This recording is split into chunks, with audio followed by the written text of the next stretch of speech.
Aliko Dangote avait-il raison quand il avait dit en 2015, il y a 10 ans, une phrase qui avait énormément choqué à l'époque? Je m'excuse auprès des personnes à qui cela pourrait déplaire, mais au Nigeria, nous contrôlons notre économie, ce qui n'est pas le cas de la plupart des pays francophones où les nationaux n'ont aucune emprise sur leur économie.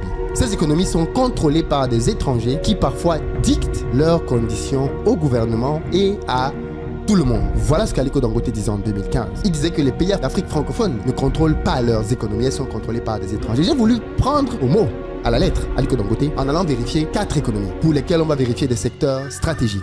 Les 4 pays que j'ai choisis donc sont le Cameroun, Côte d'Ivoire, le Sénégal et le Mali. 4 parmi les économies les plus prospères d'Afrique francophone. Et on va voir pour ces 4 pays 5 secteurs stratégiques. La banque, l'assurance, le pétrole, les cimenteries et les brasseries. Qui dirige ces secteurs? Parce qu'à la fin de la journée, il ne faut pas qu'on soit naïf. Une indépendance, ce n'est pas simplement avoir un drapeau et un hymne national.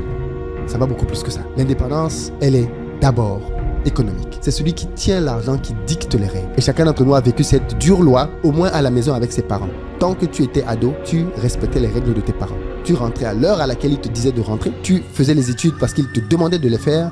Tu mangeais ce que tu trouvais à manger. Tu étais sous les ordres de tes parents. Pourquoi? Parce qu'ils géraient le porte-monnaie. D'ailleurs, les parents africains aiment bien souvent dire ça à leurs enfants. Quand tu veux faire un peu le gars qui est un peu tête brûlée, les parents te disent souvent, si tu n'es pas d'accord avec mes règles, out, dehors. Qu'est-ce que le parent est en train de te démontrer? Que c'est celui qui a le pouvoir économique. À la fin de la journée, décide. Qui décide donc réellement dans nos économies? Entrons dans le vif du sujet.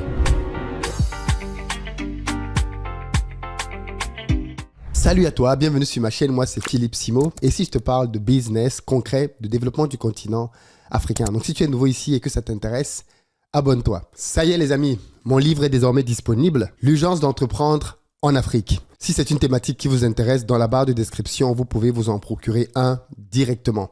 Dans ce livre-là, je vous explique en 3 grandes étapes pourquoi j'ai laissé une carrière florissante en Europe pour rentrer faire du business en Afrique, comment faire pour vous lancer en Afrique, et bien évidemment, en dernière partie, je vous parle des obstacles auxquels il faut vous attendre, mais surtout, comment les contourner. C'est un livre, je pense, qui vaut le détour.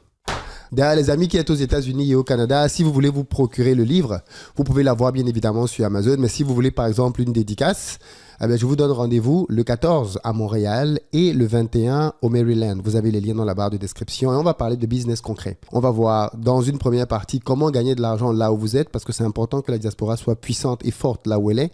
Et dans un second temps, quelles sont les meilleures niches vers lesquelles se tourner quand on vit en Amérique du Nord. Parce que je me suis rendu compte avec l'expérience de terrain qu'il y a des domaines bien particuliers dans lesquels les gens d'Amérique du Nord, vous êtes vraiment avantagés si vous voulez vous lancer en Afrique. Donc vous avez les liens dans la barre de description. Prenez vos places et on se retrouve très prochainement pour parler de véritable business. Et enfin, si vous êtes à Abidjan ou si vous arrivez prochainement à Abidjan et que vous avez besoin d'un véhicule pour vous déplacer, vous nous contactez au numéro qui s'affiche et on mettra à votre disposition pick-up SUV berline en fonction de votre budget. Et enfin, si vous cherchez plutôt une maison pour vous, pour votre famille, sachez qu'on a plusieurs villas que l'on commercialise à partir de 35 millions de francs CFA en gros œuvre. Vous pouvez venir visiter et choisir celle qui vous convient. À tout seigneur, tout honneur. Commençons par le Cameroun. La banque numéro 1 au Cameroun s'appelle Société Générale. C'est une banque française. La banque numéro 2 au Cameroun s'appelle Afriland First Bank. C'est une banque locale. La troisième, c'est UBA, qui est une banque nigériane de Tony Elumelu. Ça, c'est le top 3 des banques au Cameroun. Donc, numéro 1, société française. Cimenterie. Numéro 1 dans la cimenterie, Cimencam, qui appartient au groupe Lafarge Holcim, qui est un groupe à la base uniquement français. Et je crois maintenant, d'ailleurs, il y a des Marocains qui sont entrés dedans. Deuxième, Dangote Cement, le Nigérian Dangote. Et troisième, CIMAF, qui est marocain. Troisième secteur, les brasseries. Vous savez que les Camerounais boivent beaucoup d'alcool, ok? Beaucoup d'alcool. À l'époque, déjà, le feu Charles Ateba Yéné révélait qu'en une seule année, le Cameroun avait bu l'équivalent de tout le Vouri. Et ça, c'était il y a près de 10 ans. Ça veut dire qu'aujourd'hui, le Cameroun peut boire 2 fois le fleuve Vouri en un an. Les Camerounais sont devenus des gros buveurs. Et c'est apparemment entretenu. Ensuite, Guinness Cameroun, qui a été, de ce que j'ai compris, racheté par les brasseries du Cameroun. Donc, les brasseries du Cameroun sont numéro 1 et numéro 2 dans le classement. Et on a une brasserie locale, UCB. Quatrième secteur, le pétrole. Numéro 1, Perenco, française. Numéro 2, SNH local. Numéro 3, Adax Petroleum, chinois. Cinquième secteur, les assurances. Numéro 1 de l'assurance au Cameroun, AXA Cameroun qui est français. Numéro 2, Saham Assurance qui est marocain.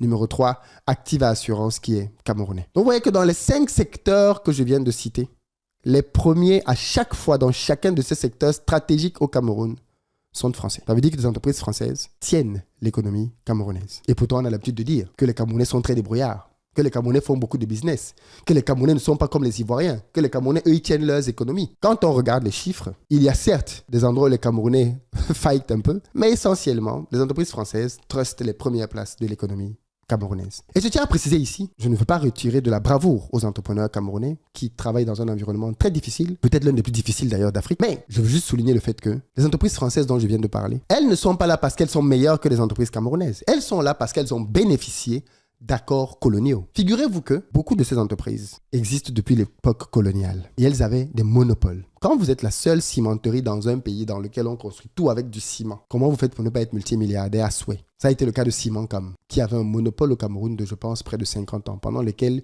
personne d'autre au Cameroun n'avait le droit d'avoir une cimenterie locale. Seul Cimencam existait. Et imaginons que si vous avez 50 ans sans compétition sur un marché qui vous est garanti. Ça, ce sont les conséquences de la colonisation. Ensuite, le deuxième pays qu'on va analyser ensemble, c'est la Côte d'Ivoire. Première banque en Côte d'Ivoire, la Société Générale. Deuxième banque, Banque Atlantique qui est marocaine. Troisième banque, NCA Bank, qui est une banque locale. Cimenterie, on a CIM Ivoire, qui en réalité est une entreprise allemande. On a Société de Ciment d'Abidjan, qui est une filiale, là encore française, de Lafarge Holcim.